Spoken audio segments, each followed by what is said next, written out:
बच्चों कैसे हो आप सभी। आइए हम नेक्स्ट एक्सरसाइज को स्टार्ट करते हैं। Exercise 12.2 question number first. Statement देखिए बच्चे अपनी एनसीईआरटी की बुक में। A solid is in the shape of cone standing on an hemisphere. एक हमारे पास हेमिस्फीयर है, उसके ऊपर हमारे पास क्या है, एक कोन है, ठीक है, with both their radius being equal to 1 centimetre. जो ये कोन है, जो कोन का बेस है और जो हेमिस्फीयर का रेडियस है, वो दोनों हमारे पास क्या है, सेम है। और वो हमारे पास क्या है, यहाँ से लेके यहाँ तक ये हमारे पास क्या हो जाएगा, इस हेमिस्फीयर का रेडियस और इस कोन का रेडियस। ये हमारे पास क्या गिवन है क्वेश्चन में, 1 सेंटीमीटर, ठीक है। And the height of cone is equal to its radius. और जो इस कोन की हाइट है वो किसके इक्वल है, इस कोन के रेडियस के इक्वल। इस कोन का रेडियस हमारे पास क्या है, 1 सेंटीमीटर, तो हाइट भी हमारे पास क्या हो जाएगी, 1 सेंटीमीटर। हाइट हमारे पास क्या हो जाएगी इस कोन की, 1 सेंटीमीटर, ठीक है। ये क्वेश्चन में ऑलरेडी बोला हुआ है, हमने अपनी तरफ से कुछ भी ऐड नहीं करना है, ठीक है। हमें क्या निकालना है, find the volume of the solid in terms of pi. हमारे पास जो ये सॉलिड फॉर्म हो रहा है, हमें इसकी वॉल्यूम निकालनी है पाई के टर्म्स में। दैट मीन्स हमें पाई की वैल्यू पुट नहीं करनी है। अब देखिए ये हेमिस्फीयर है, इसके ऊपर ये कोन है, इसकी रेडियस 1 सेंटीमीटर, तो इस हेमिस्फीयर की रेडियस भी हमारे पास क्या हो जाएगी, 1 सेंटीमीटर। सबसे पहले जो भी चीज़ हमारे पास गिवन है हम वो लिख लेते हैं। रेडियस ऑफ हेमिस्फीयर हमारे पास क्या है, 1 सेंटीमीटर। रेडियस ऑफ हेमिस्फीयर क्या गिवन है क्वेश्चन में हमारे पास, 1 सेंटीमीटर। यूनिट जरूर लिखनी है बच्चा, अदरवाइज आपके मार्क्स डिडक्ट हो सकते हैं पेपर में, ठीक है। अब देखिए, अब कोन की रेडियस हमारे पास क्या गिवन है, 1 सेंटीमीटर।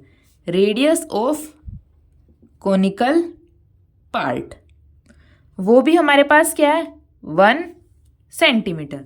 अब देखिए जो कोन की रेडियस है वो किसके इक्वल है, कोन की हाइट के इक्वल, तो कोन की हाइट भी हमारे पास क्या हो जाएगी, 1 सेंटीमीटर। तो हाइट ऑफ कॉनिकल पार्ट ये हमारे पास क्या है, 1 सेंटीमीटर, ठीक है।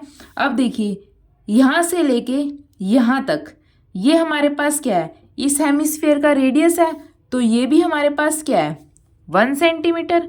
तो हम कह सकते हैं कि इस हेमिस्फीयर की जो हाइट है या फिर रेडियस है वो भी हमारे पास क्या है, 1 सेंटीमीटर।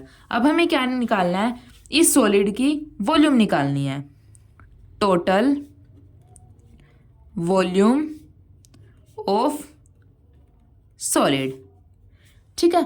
टोटल वॉल्यूम हमारे पास क्या हो जाएगी सॉलिड की, इस कोन की volume, volume of conical part plus volume of hemisphere part.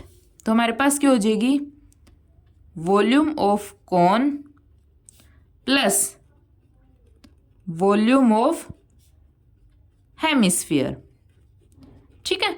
अब देखिए वॉल्यूम ऑफ कोन का फॉर्मूला हमारे पास क्या होता है, 1/3 पाई आर स्क्वायर एच। हेमिस्फीयर की वॉल्यूम हमारे पास क्या होती है, स्फीयर की वॉल्यूम का हाफ, ठीक है। तो हेमिस्फीयर की वॉल्यूम हमारे पास क्या होती है, 2/3 पाई आर क्यूब, ठीक है। अब देखिए क्वेश्चन में हमारे पास क्या बोला हुआ है कि हमें जो आंसर है वो पाई के टर्म्स में निकालना है। दैट मीन्स हम पाई को एज इट इज रखेंगे, पाई की वैल्यू पुट नहीं करेंगे।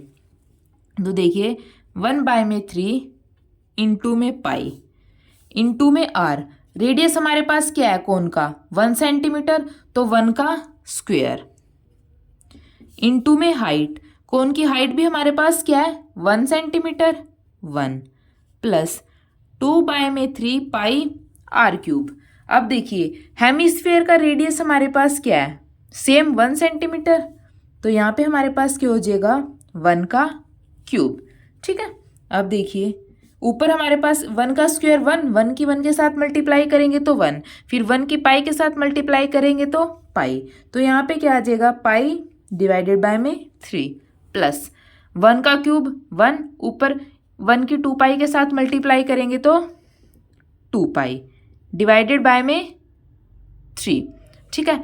एलसीएम हमारे पास क्या आ जाएगा यहाँ से, 3, तो एलसीएम हमारे पास क्या हो जाएगा, 3, ऊपर क्या हो जाएगा, पाई प्लस 2 पाई, पाई प्लस 2 पाई हमारे पास क्या हो जाएगा 3 पाई, डिवाइडेड बाय में 3, 3 से 3 कैंसिल, तो ऊपर क्या हो जाएगा पाई। ये हमारे पास क्या आ जाएगी इस सॉलिड की वॉल्यूम। लेकिन आपको यूनिट जरूर ध्यान में रखनी है, यूनिट हमारे पास क्या चल रही है सेंटीमीटर, तो वॉल्यूम हमारे पास किसके अंदर होती है क्यूब के अंदर, तो यूनिट हमारे पास क्या हो जाएगी सेंटीमीटर क्यूब। ये हमारे पास क्या आ जाएगी इस सॉलिड की वॉल्यूम। ठीक है बच्चों, अगर आपको वीडियो अच्छी लगी हो तो प्लीज़ इसको लाइक कीजिए और अपने निहान क्लासेस को सब्सक्राइब करना ना भूलिए। ठीक है, थैंक यू बच्चा।